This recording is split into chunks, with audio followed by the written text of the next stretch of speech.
Hey guys, this is Erin Ashley Simon. This is Brandon Killabh. This is regular Nas. And welcome to another episode of Grassroots Podcast. My gosh, there's a lot of music. I feel like there's so much music, it's hard to like digest. My gosh.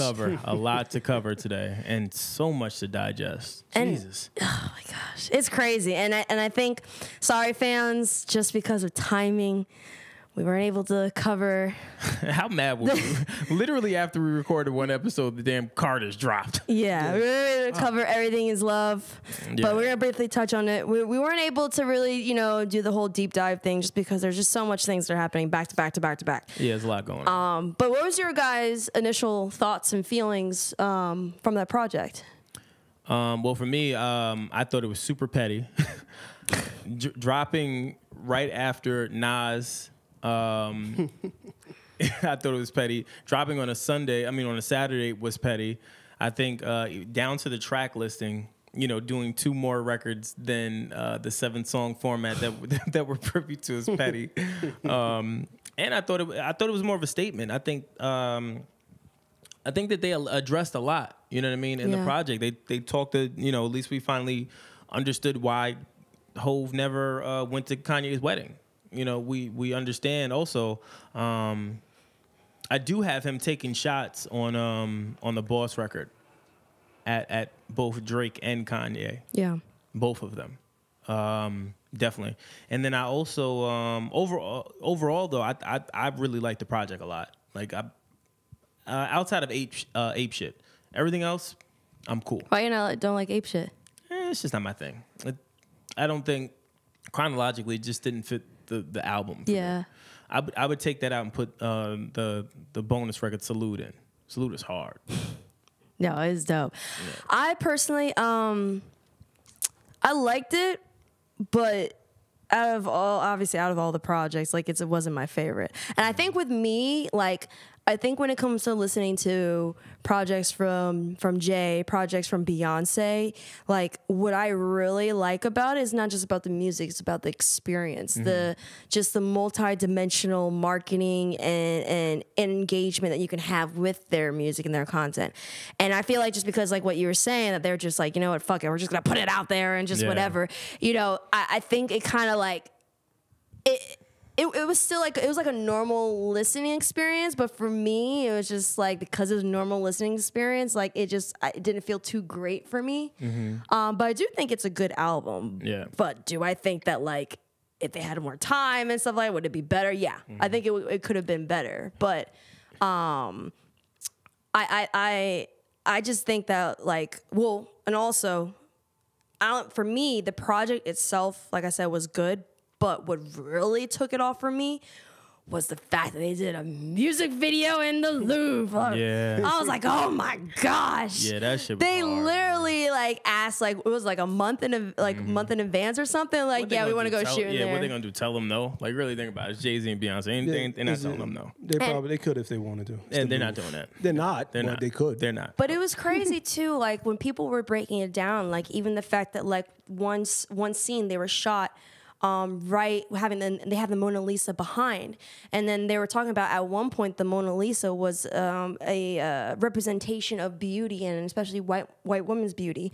But then having them there and having that kind of shadowed out, but showing the representation of black beauty, black excellence and everything within that, and having that central theme of the Mona Lisa. And then obviously you have the Louvre itself is, a lot of those painters too are probably predominantly white or of white adjacent. So I think it was great that they're you know what, we can show you how influential we are, how powerful and how beautiful and amazing black culture is, and how we are as black people, for the fact that we literally called them a month in advance and we're able to shoot a music video in there. And I also think that could have also been a jab at Kanye too. It's yo, we're able to do this. Well, that was my thing too. I thought that was petty.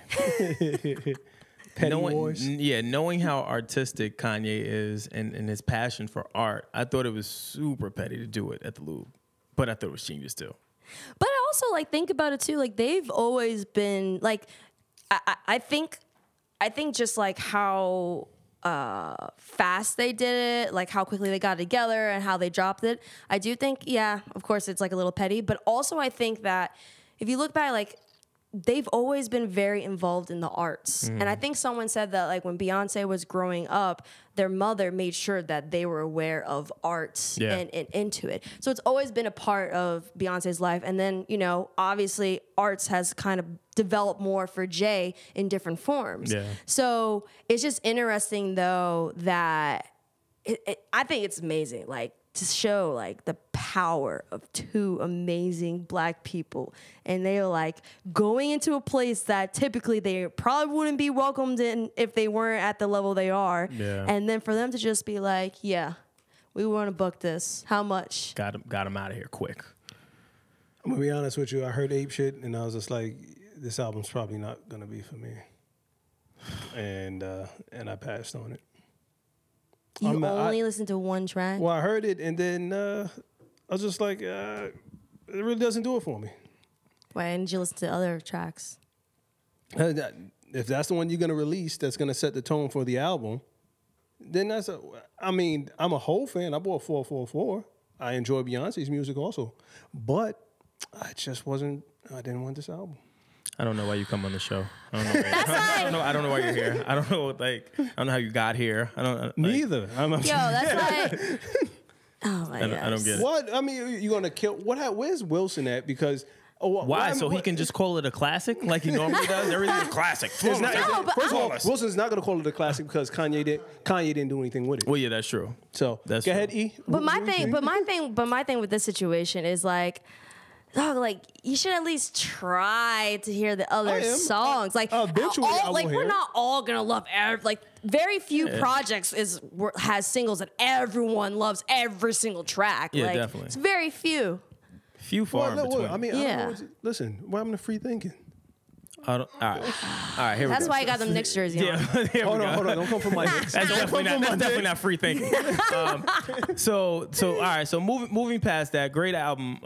You know, I'm happy that it's finally released. Super petty. I also liked it just because it was petty. And a lot of people, I'm sure, don't even think that it's petty, but it's definitely petty listening to lyrics and release dates. And no one releases an album on Saturday. So just so you're aware, except when you're Teyana Taylor and Nas. So let's jump into Teyana's album. Do you want to start there, or am I starting that? I have a lot to say about this album, personally, and you kind of touched on a little bit as far as like the whole experience of when an album is coming out. I look forward to it. I look forward to the marketing. I look forward to the buildup. I look forward to the anticipation. That's where my disappointment is with Teyana's album. I didn't get that. I didn't get the sneak, the track listing leak. I didn't get the live stream listing party that everyone else kind of had. With the push, I didn't feel that sense of what's the word I'm looking for? Urgency, I guess would be the word. I didn't feel that with this album, and then just like everyone else was up, waiting for the album to drop on Friday, to not get it Friday and then get it swindle, and then to get it Saturday morning, that took away from it for me. Like when I was already kind of like, all right, I'm on to the next one, because it's just damn, your generation sucks. It's like hitting a target. You're my same generation. What are you talking about? But I mean, and it could just be me. Just for me though, musically, I thought the music was okay. I didn't think that it was really. How can I put it? I don't think that a lot of energy was exerted into this project, and maybe it was, but for me, I just think that Teyana may want to look at going elsewhere. Yeah. From good music is what I'm getting at it, and only just because I don't think that Kanye or just whoever's running good music, I don't think that they really have enough, or not even enough. I don't know if they understand her brand and where it could go. Yeah. You know what I'm saying? She's super talented to me, and I just don't think she's getting enough attention. This is my takeaway. Yeah, so listening to the project, I can't lie, I was a little bit disappointed. And like you said, having the fact that like it came out later on did not help. And then also freaking Ice throwing in our faces on Twitter. That didn't help either, too. Of course, Ice would troll us. Me and you sitting up there campaigning the shit out of Teyana, hoping that it's going to come out. And he's like, all right, just wait on it. Trolling the fuck out of us. Yeah. I'm like, yo, I just woke up, man. Word. Woke They up have to the breakfast. Come on, son. Ain't even wipe my eyes. So my thoughts are, I think that they were really, from a production standpoint, I think they were trying to get sounds that could not necessarily overpower her vocals so she can show her vocal range. I think one of the songs that does well to kind of show like the different notes and keys that she was hitting vocally was Issues to Hold On. But then like it was like a production that kind of like wasn't overpowering. It doesn't overthrow her, and it just kind of like sets the tone for just like focusing more on her singing and less on focusing on like the production side of it. I thought that in terms of what the song that best fit in terms of her style, her sound was Rose in Harlem. Yeah. I felt like that really worked for her. And I think that overall it's a song that allowed her to sing, but not like forcefully sing, because like even in her last project, you know, it may sound weird for me to say, but like in her last project, like she sang, but it wasn't like she was trying to hit like some high notes or something. Like it just worked for her in hitting that specific like pocket. Thank you. Hitting that specific pocket. And then also Rose in Harlem is a marketable track too, which really worked for her. But I also felt like just the fact that they had to do eight tracks instead of 7 tracks, which I thought was weird. And I understand someone was saying like, well, there was another song in the Lauryn Hill situation, all that stuff. And I'm like, but you could still just take one out and just leave it 7. I didn't understand it. But I have, and I felt like it just seemed like her project was maybe rushed, or they were trying to switch things up last minute, that it just did not feel in sync. And also it didn't feel even in sync with the whole rollout plan for Good Music. And it just kind of felt like, once again, it's like Good Music and then Teyana. And it just felt and she honestly she doesn't deserve that. But what I also thought was interesting was like that last song, WTP, and how they fit that in.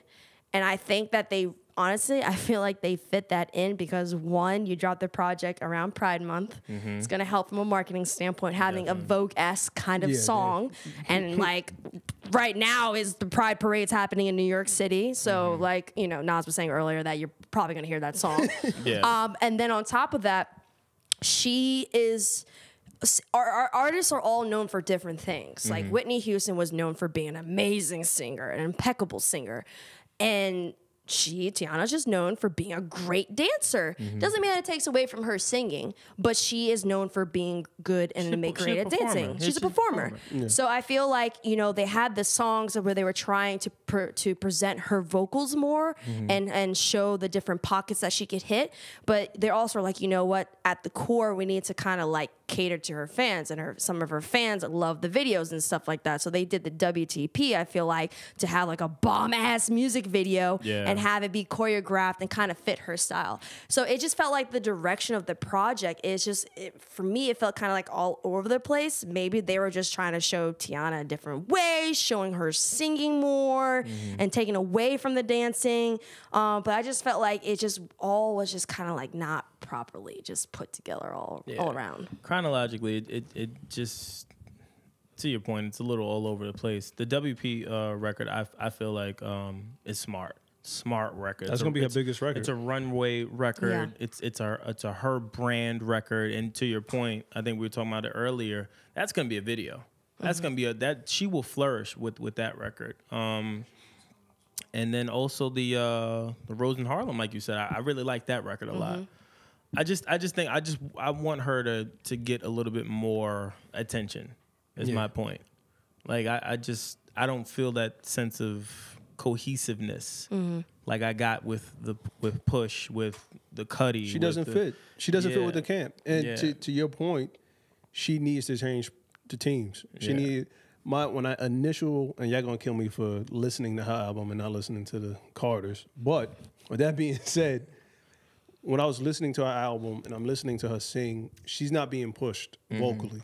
Whoever's behind the keyboard, they're not pushing her. And she can sing though. That's but that's what I'm saying. She's not being pushed. And I think the first producers that really popped in my head that I think would fit her is Jimmy Jam and Terry Lewis. And I don't think they're gonna try to make her into another Janet. But she's her own woman, and I think she has her own sound. So for those who don't know a little bit about them and everything, can you kind of explain? Who Jimmy Jam and Terry... If you listen to music and you don't know who Jimmy Jam and Terry Lewis is, these dudes are immaculate producers out of Minnesota. They came... Same people that came out with Morris Day and the Time, Prince. They all came from that sound, and they are the ones who really sculpted Janet Jackson's career. You know... Those dudes they're just dope producers. And I think Kyle said that they worked on Bruno Mars' album also. And they helped with his album. And they helped with his sound. Teyana, she's dope. She's a great dancer. And I think she's a great entertainer.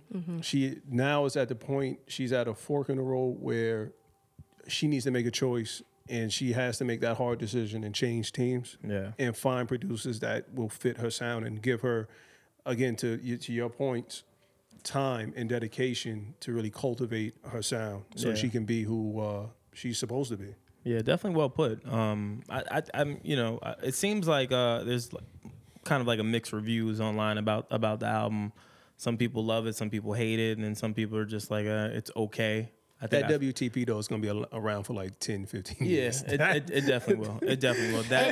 You know why? Because it had that runway quality. Runway, but not just that. It like songs that you can tie like another notable person and be like, oh, this seems like a Madonna-esque song. That's what I thought. I was like, yo, this is like a Madonna kind of vibe. That will be played in clubs, certain clubs from here. Ballrooms probably. And like outside right now. Well, but people have to like for people who don't understand when it comes to the LGBT community, especially it originated here in New York. They had like the ballroom competitions and performances. A lot of the gay men, even transgender, and so forth. They would have houses, and basically there would be like a mother, and a mother was just kind of like the leader of that house. And so what they would do is they would have houses compete against each other by doing Vogue. And Madonna wasn't the one that created it. She was the one that came across this culture, and she found about it because it was a subculture. It was kind of like a way for them to be who they are and express themselves without having society judge them. Because it's a lot more progressive now than even it was back in the 80s.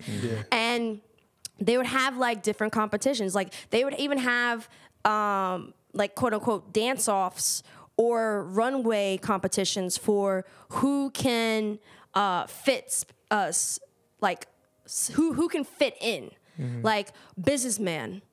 What gay guy could come across as a straight businessman the best, or who can look more like a woman when it comes to certain things, or they'll do certain things like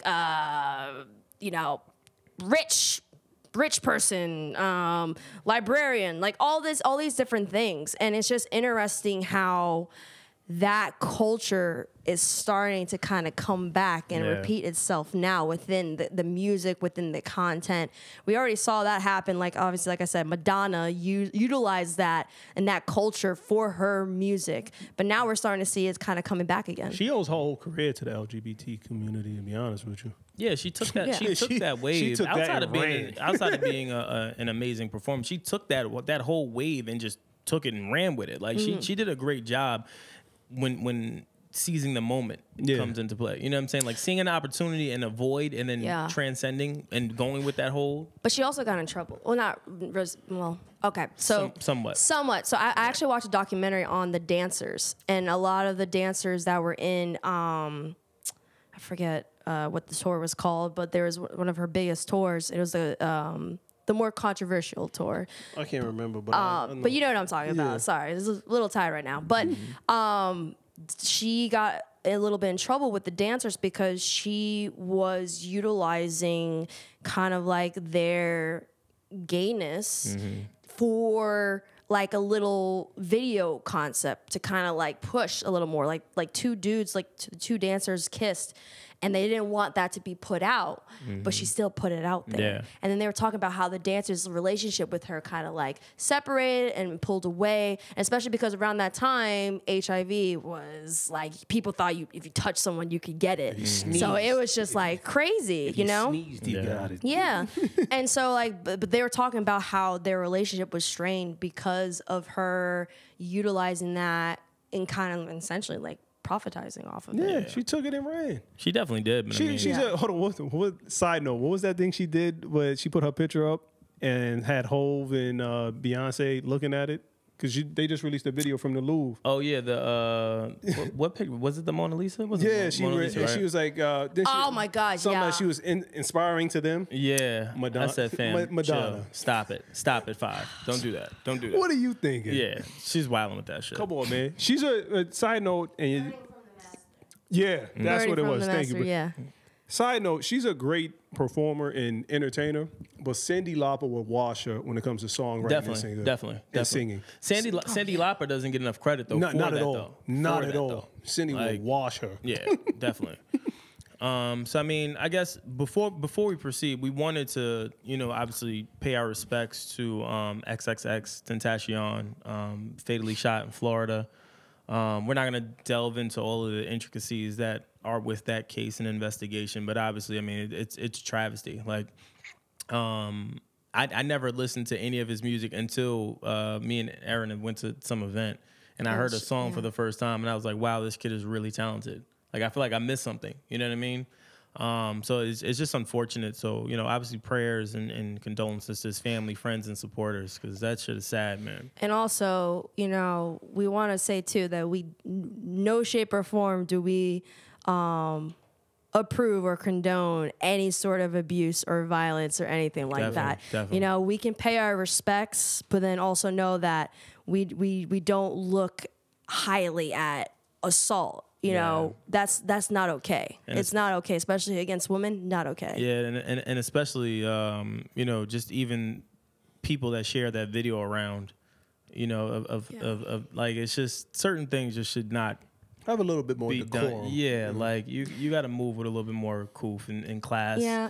That was class. It's like to have that floating around. God only knows what family members or friends stumbled upon that. Yeah. It's just not. It was just all done in bad taste. And I don't know So about you, but I don't want to go on my timeline and see a Death? motionless body in a car yeah, like that. Yeah, it was pretty gruesome. I was just like, because the tweet that came up with that video, I didn't know exactly what it was, and I was just like, oh, like what's this video? And then it played. I'm just like, oh gosh, like.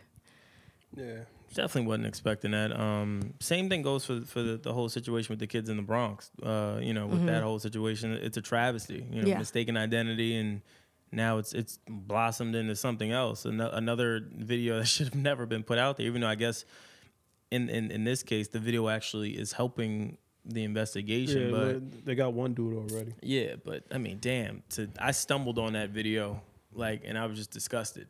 You know what I mean? Like, Yeah. it's It's heartbreaking. Like, yeah, like Young cats gotta slow down. it's got to be more to life than starting to put out Yeah. personal experiences and events like that at this Yeah. point. Like, social media is turning into something different, where I have to go on my timeline and kind of be weary of what I'm clicking or what is popping up, because now I'm like judging people that are sharing shit like that. I stay away from Twitter more now. Like Twitter was kind of like this fun platform, and now Yeah.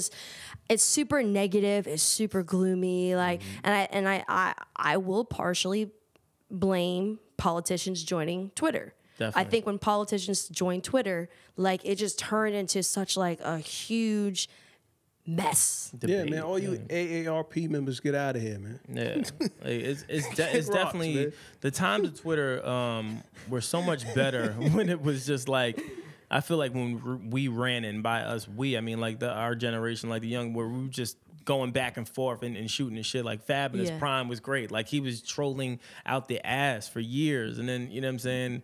he got off, and then it just turned into something different now. Yeah. It's that Facebook, man. Social media. Facebook is political, and it spills over to Twitter and Instagram, man. That's what I got off of Facebook, man. I've been on IG a lot more than I've been on any platform. Facebook I use for family, but IG's like where I'm at now. But that was the thing. And I couldn't remember why I got off of Twitter, because when Twitter first came out in like 2009, I was on Twitter. Like I was on there every day, and I couldn't remember why I got off of Twitter. And now getting on Twitter and trying to, at least talk to fans more and stuff like that, now I see why I try not to really even do it, because the timelines and just all of the shit that happens and all the semantics now, it's just not enjoyable. Like, I don't get anything out of it anymore. It's all gloomy. Y'all weird, man. Calm down. Like, smile a little bit. And also, it's just like, people have to understand too, like, you don't have to respond to everything that you see on Twitter. Like, people now just feel the need, like, if they disagree with you, they feel the need to just continue tweeting. And it's like, dog, just agree to disagree. Like, keep it at that. Like, there's definitely someone, like, a couple days ago who was trying to do that with me. And I'm like, dude, like, this conversation ended. Like, why are you still tweeting me right now? Yeah, I'm 5 tweets in, and you talking about the 3 tweets back. Like, we already passed that. I'm tweeting about ghost shows and stuff. Wait, did you see that tweet I put out too? I did see that tweet. Yo, this woman on this ghost show, basically this medium was like, yo, you're getting punched, bitten, slapped, kidneys getting squeezed by this woman ghost who's from 1800s. And this woman's like, oh, whew, that's good to hear. Could have been worse. Damn. I would have been like, are you, what? She was okay to be sexually assaulted by a ghost. But y'all know how I feel about ghosts. Well, yeah. She was like, oh, I thought it was a demon. But the best episodes, honestly, was when the one family, the medium was like, yeah, you're getting visited by ghosts and aliens. I can help you with the ghosts, but with the aliens, sorry. They're support groups, though. Yeah. I was just like, yo. That shit's crazy. That Miss me crazy. with that, man. Word. You want to impress me? Tell me next week's lotto numbers. Help me out. Help me out like that. That'd be the move. Fuck. But that's not a medium. You're talking to the... Listen, man. Tell me something I don't know. Dead people don't know lottery, son. Why not? Y'all floating around? No. Yeah. Yo, he's making it seem like they're floating into fucking like the ticket areas. You should float your ass over there. He thinks they're superheroes. All right. You float your ass over there. Oh, man. Bothering me. Yo, fuck that. Oh Can we talk about the woman that called the cops on the little girl trying to sell water to make it to Disneyland? This woman don't want to let a little girl sell some water. She calling police on an 8-year-old little girl. You can hide all you want. The whole world gonna see you, boo. Yeah, and illegally selling water without a permit? Yeah. On my property. It's not your property. And that egghead. Like, that's what I'm gonna stop cursing. This is gonna be an eggheads, man. Oh, Bozo the Clown, man. Fam. But yo, this is crazy. So y'all ever saw that post? It's like it's the picture. It was a picture of a white guy, and it's a picture where they said that this is the face that the white guy makes when he's going to call the cops on you, when he's frowning. This one, he's standing up. Someone put the side to side of her, and that I was like, that's the face. I said, that's it. She's a Nimrod. She's a but why are you calling the cops on a little girl, man? I could see, and the fucked up thing is how crazy this whole story is. The woman that calls the cops on the girl trying to sell water has a marijuana shop. She used to. Oh, well, used to, past tense. Yo, I saw one tweet though. One tweet they said, "I hope this lady was racist before this, because if she wasn't, she gonna be now after she lost her business." After she lost her business, but how ironic is that? You're looking at, you're selling something that arguably is harmful to people. Yeah, you gotta go 50-50. You know what I'm saying? Yeah. And now you have a young girl that's selling water. Well, you part. That's selling water, and you're calling the cops on this young girl. Yo, she didn't have a permit, man. That's horrible. Oh my gosh! Yo. How do I know where that water came from, man? Yeah, but she didn't have to be fucking permit patty. They about to kill me. Like, she ain't got to be permit patty. Like, relax, dog. Like, there's worse things that this little girl could have been doing.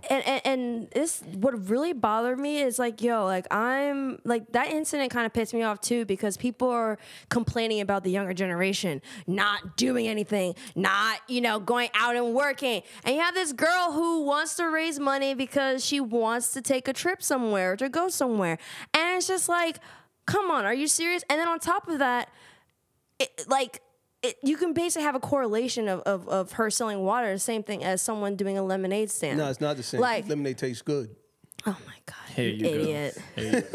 No, I'm saying in terms of like kids being entrepreneurs, it starts with lemonade, but now it's progressing to waters. Like, do you see how often like you see people selling waters right near the subways because it's hot as They've been doing fudge that. in there. They've been doing that for years. But No, that's what but I'm saying that's been happening for years. But but it's like now we're starting to see Where was this at, by the way? what? Where's this incident? where the incident? I don't know. Oh no. I was like, it couldn't I be have in no New idea. York because as soon as Chris, you come off the can you try to Deegan, find that? as soon as you come off the Where Deegan, that cats is incident out there took with the place. waters. Yo, dollar. Yeah, but now we're seeing like there are kids that are doing that. I mean, there were kids that got in trouble with cops before in DC for that. But my thing is like, if you don't want the water, don't buy it. What makes you think that lemonade is fresh? What makes you think that even going to freaking hot dog stands here in New York is the food is all right? So it's just like, if you don't want it, then don't buy it. But I would say instead of being like this, encourage them, educate them, be like, hey, just a suggestion, you may want to try and get this permit, or you may want to try to do this,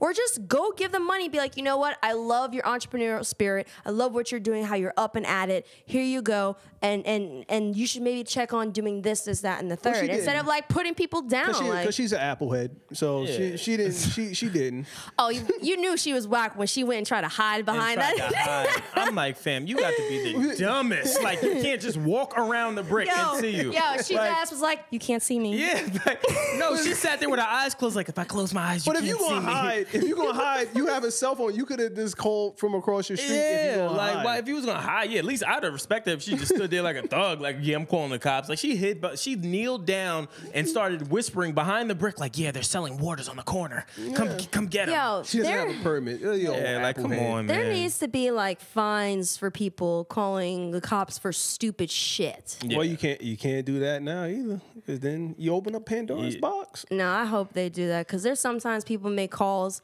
and it's just like, really? Are you serious? Yeah, well, Listen, all I know is you'd be surprised. Like, I need you, such and such, I need you to come get burnt toast out of the toaster. all I know is there's worse things people can be doing in life. And to bother that little young girl trying to do something, that's not harming anyone. Yeah. Like, let the people do that. Like, I did that when I was a kid. I had the lemonade stands and all that stuff. Like, I think that's the well, you was probably one of the broke kids growing up because I was getting money early. Nah, he was too busy looking at those sex tapes. Oh yeah, word. Those porn tapes. That's a fact. You definitely have bigger issues than I do, my man. That's why you're scarred now. Can't even argue that point. You got me. What is it? Ebony Tails. Can't argue that. Oh man. Yo, how do we feel about Puma? Puma seems to be trying to come back full force. Trying is the key word there. Making some power moves though. Trying, man. Yeah, Jay-Z is the creative director. They got top draft picks, Hold on, signees. Did they not look at the S. Carters? Well, I mean, the S. Carters was kind of hard. I had S. Carters. I had one pair and then my homeboys fried me, and then I said never again. And I had never again. Disrespectful. Well, you do know that even though he's the creative director, it's not like he's like drawing the designs and stuff. But Like he's giving the green light, right? but he's gonna you're gonna have input too. Yeah. He's not gonna be like, oh, I'm going to tell exactly what it needs to be and everything. Like he's gonna have input of people who I don't actually think know how to do sneakers. He's not gonna make that voice, but He's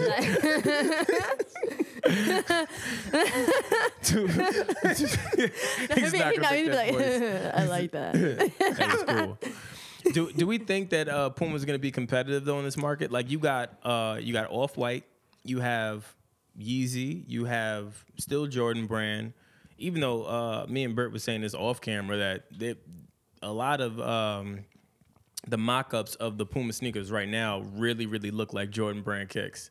And then you told me that they took people from Jordan Brand. Well, there's a guy there. I forget his name, but someone told me there's a guy there that used to do. I think he's on the creative side for Nike. Okay. Possibly Jordan, but he's definitely on the Nike side. I mean, they all. It's kind of like record labels. When one person goes to one record label, they just cycle. They cycle. Same thing for They cycle. sneakers. Same shit.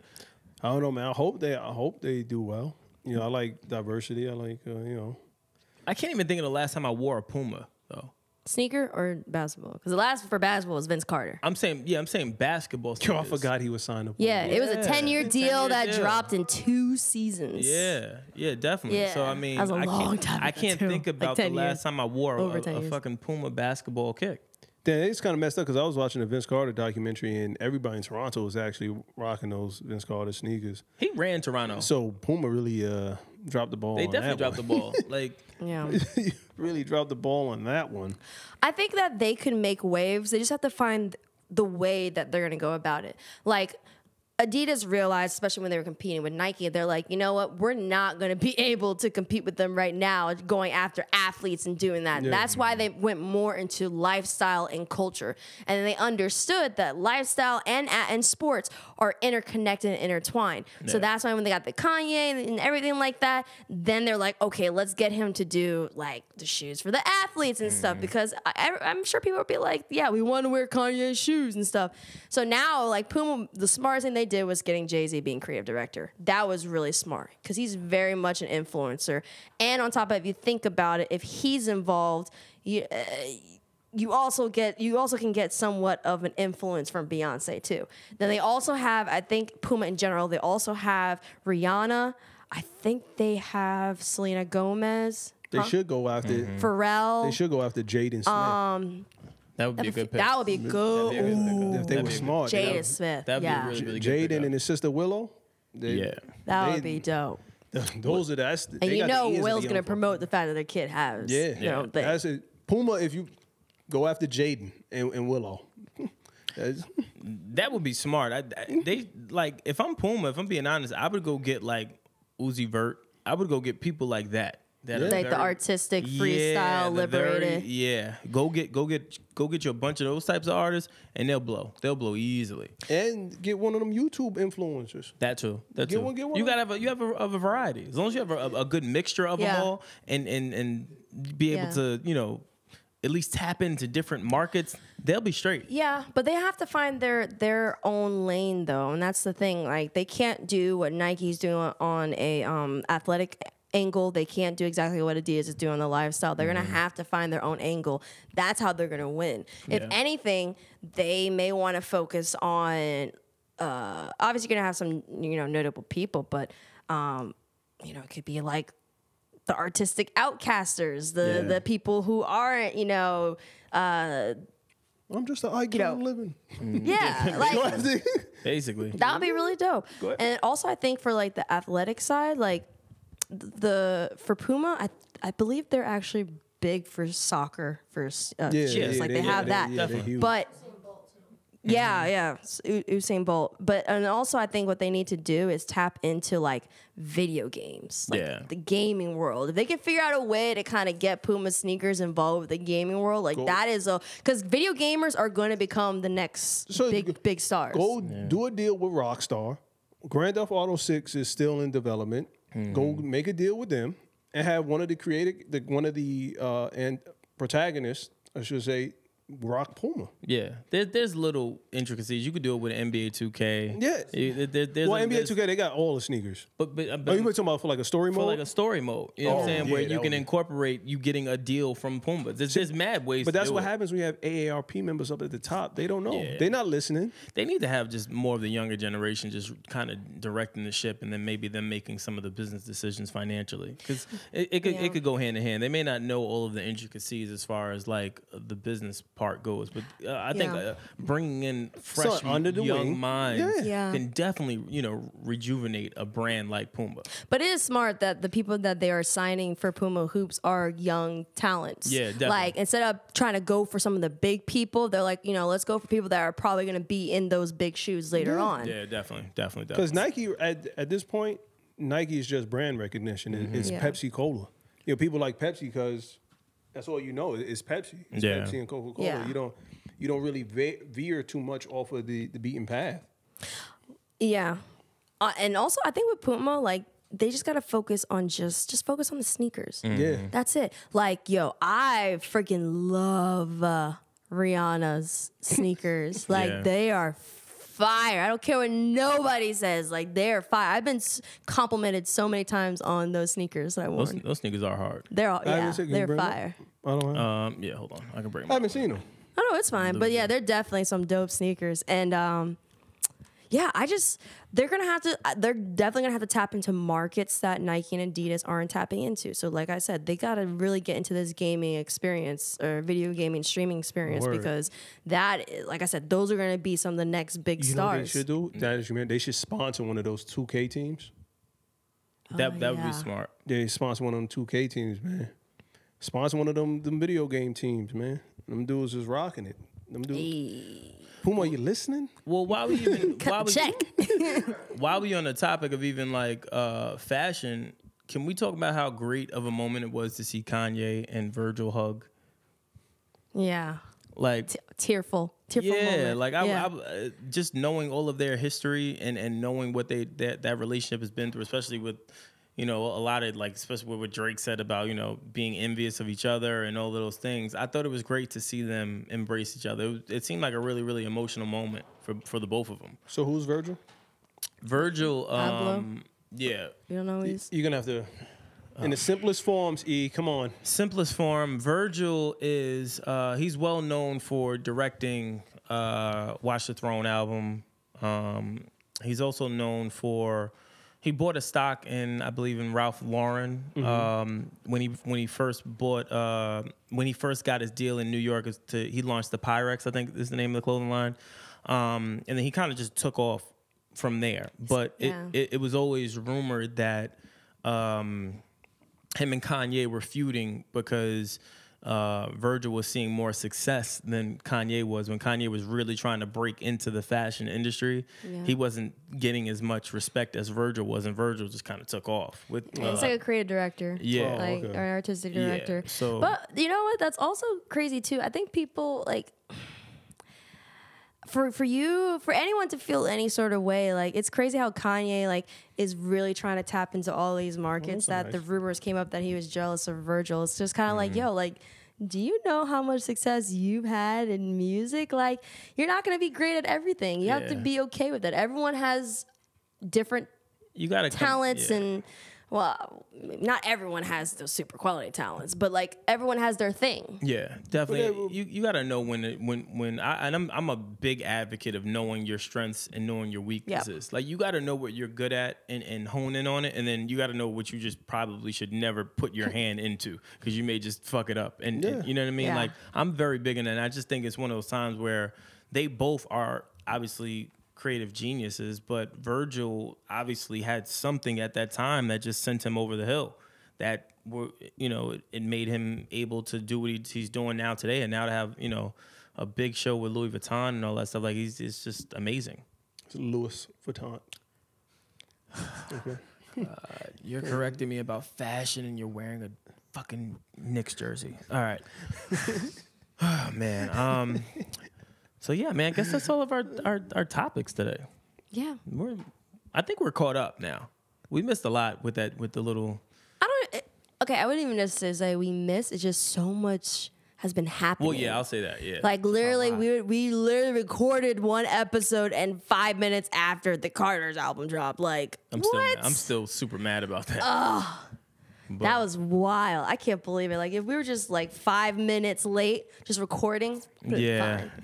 Really. But I don't know. But let us know what you guys think. Do you think it was petty that the Carters dropped right after Nas? And what do you think about the album? Also, give us your honest feedback on Teyana Taylor and the album and just her rollout and just her as a creative. What do you guys think? Should she be leaving or looking to leave good music?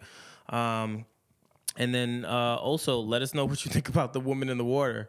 Was she right calling the cops on a 6-year-old girl, however old the girl was? Hashtag Applehead. Yeah, word. Hashtag Applehead. And let us know what you think. Grassroots Pod on Twitter, Instagram, Facebook, YouTube, SoundCloud, Apple Music, pretty much everywhere. in the video description, as always, you'll see the GroupMe chat where you can hit us up and talk to us all night long, like we normally do. And that's pretty much it. I'm Brandon Killabh. I'm Erin Ashley Simon. I'm regular Nas, man. And we out. Oh, you got Gully on him at the end. A little bit. Yeah, that New York jersey got you tripping. All right, and we out. Grassroots.